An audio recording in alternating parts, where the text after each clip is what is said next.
प्रिय दर्शकों, मेरे इस दिव्य चैनल पर आप सभी लोगों का हार्दिक स्वागत है। क्या कहता है गुरु का राशि परिवर्तन तुला राशि के जातकों के लिए, इस विषय पर आज हम चर्चा करेंगे। तुला राशि के जातकों के लिए ये कार्यक्रम चंद्र राशि पर आधारित है। 1 मई 2024 को गुरु का राशि परिवर्तन होने जा रहा है। पिछले 1 साल से ये मेष राशि में गोचर कर रहे हैं और अब वृषभ राशि में इनका गोचर 1 मई 2024 से 14 मई 2025 तक रहेगा। गुरु राशि कुंडली में 1 साल तक एक भाव में रहते हैं। ये 9 ग्रहों में सबसे शुभ ग्रह माने जाते हैं। इन्हें देवताओं के गुरु का दर्जा प्राप्त है। सबसे ज्यादा कारक तत्व सभी ग्रहों में से देवगुरु बृहस्पति के पास है। संतान, ज्ञान, अध्यात्म, धन, विवाह, शिक्षा और भाग्य के कारक भी गुरु ही माने जाते हैं। इनकी दृष्टि अमृतमय होती है। यदि किसी जातक की कुंडली में गुरु अपनी राशि से प्रथम भाव, पंचम भाव और नवम भाव में होते हैं तो अत्यंत शुभ माने जाते हैं। ऐसे ही चतुर्थ, सप्तम और दशम भाव में भी शुभ माने जाते हैं। अपनी राशि से छठे, 8वें और 12वें भाव में थोड़ा कष्टकारी माने जाते हैं, क्योंकि इन भावों में जातक को स्वास्थ्य संबंधी परेशानियां लगी रहती हैं। यदि आपकी जन्म कुंडली में गुरु शुभ भावों में रहेंगे तो वर्तमान समय में गुरु का गोचर आपके लिए अत्यंत शुभ रहेगा। देवगुरु बृहस्पति के लिए पुराणों उपनिषदों में कहा गया है कि एक बार गुरु धरती पर भ्रमण कर रहे थे। कई स्थानों पर उन्होंने देखा कि धरती पर लोग परेशानियों से जूझ रहे हैं।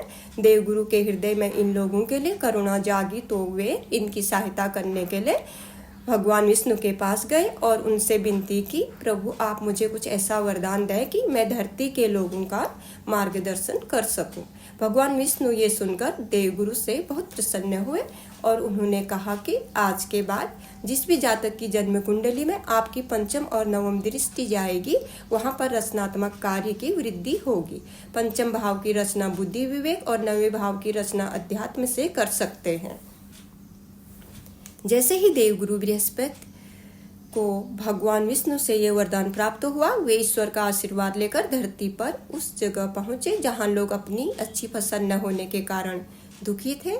जैसे ही गुरु की इन गांव वालों पर दृष्टि पड़ी, वैसे ही उन लोगों के दिमाग में फसल उगाने के तरह तरह के तरीके आने लगे और उनकी फसलों में वृद्धि होने लगी। फिर गुरु ने 9वीं दृष्टि का प्रयोग किया। एक गांव में थोड़े विवेकशील लोग थे लेकिन दिशाहीन थे। गुरु ने जैसे ही इन पर दृष्टि डाली तो उनके दिमाग में शिक्षक बनने का विचार आने लगा। उन्होंने धीरे धीरे बच्चों को पढ़ाना शुरू किया और एक दिन गुरुकुल शुरू कर दिया। ये सब देखकर देवगुरु ने भगवान विष्णु का आभार प्रकट किया। गुरु हमें प्रेरणा देते हैं। जब भी गुरु का गोचर जातक की जन्म कुंडली में जिस भाव में होता है, वहां पर गुरु उन भाव की चीजों का विस्तार करते हैं। जैसे माता पिता अपने बच्चों का चारों ओर से अच्छा चाहते हैं, ठीक ऐसे ही देवगुरु भी हमारी उन्नति चाहते हैं। यदि जन्म कुंडली में गुरु अति शुभ होते हैं तो दूसरे अशुभ ग्रह भी अपना बुरा प्रभाव नहीं दे पाते हैं।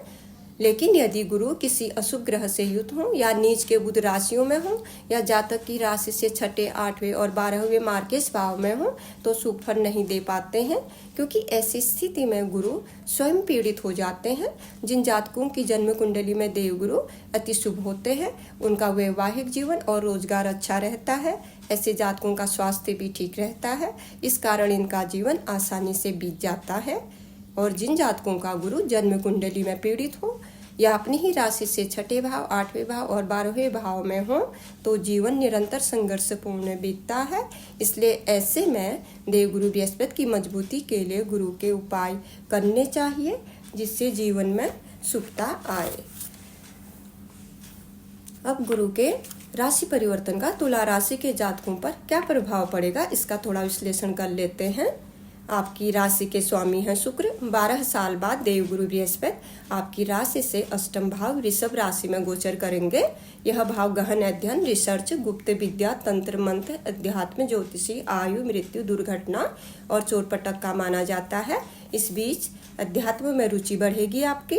यदि कोई जातक किसी विषय पर रिसर्च कर रहे हों या ज्योतिष, तंत्र मंत्र, गुप्त विद्या की साधना कर रहे हों, उन्हें गुरु के इस गोचर काल में सफलता प्राप्त होगी। अष्टम भाव दुर्घटना, चोटपटक का होने से जो जातक वाहन चलाते हैं, उन्हें वाहन चलाते समय थोड़ी सावधानी बरतनी चाहिए। यह भाव आयु का भी माना जाता है। गुरु की कृपा से आयु में वृद्धि होगी। देवगुरु बृहस्पति की अष्टम भाव से पंचम दृष्टि दृष्टि 12वें व्यय भाव में पड़ेगी। यह भाव व्यय, अस्पताल, विदेश यात्रा और मोक्ष का माना जाता है। धार्मिक यात्राएं या विदेश यात्राएं हो सकती हैं। साथ ही अस्पताल के भी चक्कर लगाने पड़ सकते हैं। विदेशी गतिविधियों के योग बन रहे हैं। साथ ही स्वास्थ्य संबंधी परेशानियों के भी। यह भाव व्यय का होने के कारण बेवजह धन खर्च हो सकता है, इसलिए थोड़ा ध्यान से सही जगह धन खर्च करें।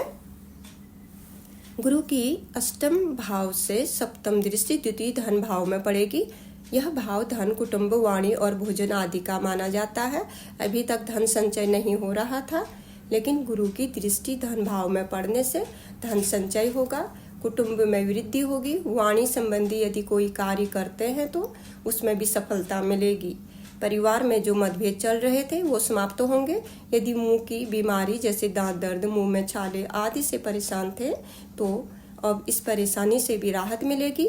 द्वितीय भाव भोजन का भी माना जाता है। खान पीन का विशेष ध्यान रखें, नहीं तो मोटापे का समस्या आ सकती है, क्योंकि गुरु विस्तार के कारक माने जाते हैं। गुरु की नवम दृष्टि चतुर्थ भाव में होने से परिवार में खुशहाली होगी। यह भाव सुख सुविधा, माता, भूमि, वाहन, प्रॉपर्टी आदि का माना जाता है।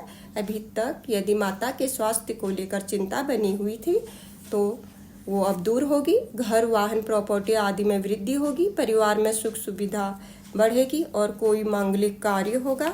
मान सम्मान बढ़ेगा। जो जातक राजनीति से जुड़े हैं उन्हें भी समाज का साथ मिलेगा।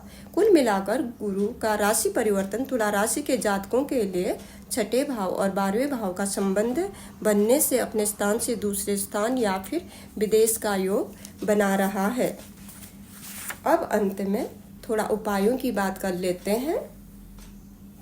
यदि आपकी पत्रिका में गुरु आपकी राशि से छठे, 8वें और 12वें भाव में हो, या राहु से युक्त हो, या बुध की राशि में हो, तो गुरुवार को पीले वस्त्र धारण करें, माथे पर केसर का तिलक लगाएं, पिता और गुरु की सेवा करें, इनका आशीर्वाद लें, जिससे आपके कार्य सफल होंगे।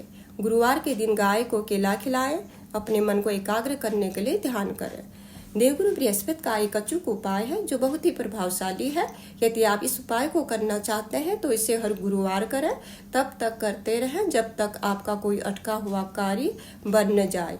गुरु की मजबूती के लिए गुरुवार के दिन ठीक सूर्यास्त के समय यानी कि संध्या काल में, जिस समय न दिन होता है और न रात होती है, बल्कि दिन और रात की शक्तियों का मिलन होता है, इस समय पूरी प्रकृति सकारात्मक ऊर्जा से भर जाती है। हम भी प्रकृति से जुड़े होने के कारण उस समय हमारे शरीर में ऊर्जा का संचार होता है, हमारे मन के भाव शांत होते हैं।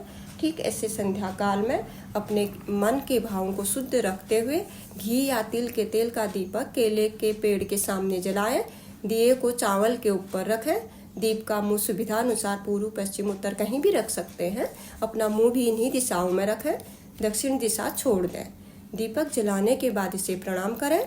अपने मन में अपनी परेशानी की मुक्ति के लिए मैंने ये दीप प्रज्वलित किया है, ऐसे भाव बनाए रखें। थोड़ी देर दीपक को देखते हुए शांत बैठ जाएं। जब दीपक की रोशनी केले के पेड़ से टकराकर अपने तक आते हुए दिखे, तब आनंदित भाव से ओम श्री गुरुवे नमः का एक माला जप करें। जब समाप्त हो जाने पर शांत बैठ जाएं। उस समय जितनी भी सकारात्मक ऊर्जा है वो आपके पास स्थिर होने लगेगी। इसके बाद केले के पेड़ को प्रणाम करते हुए देवगुरु बृहस्पति और भगवान विष्णु को भी प्रणाम कर लें और उनका आभार व्यक्त करते हुए मन में धन्यवाद के भाव लाएं और सही गलत कम ज़्यादा जो भी हुआ उसके लिए क्षमा याचना कर लें और अपने घर सकारात्मक ऊर्जा के साथ वापस आ जाए। ऐसा करने से आपकी सभी परेशानियां दूर होंगी और ईश्वर की कृपा से आपकी सभी इच्छाएं पूर्ण होंगी। प्रिय दर्शकों, यदि वीडियो पसंद आई हो तो चैनल को जरूर सब्सक्राइब करें। वीडियो को ध्यान से सुनने के लिए तहे दिल से आप सभी लोगों का धन्यवाद।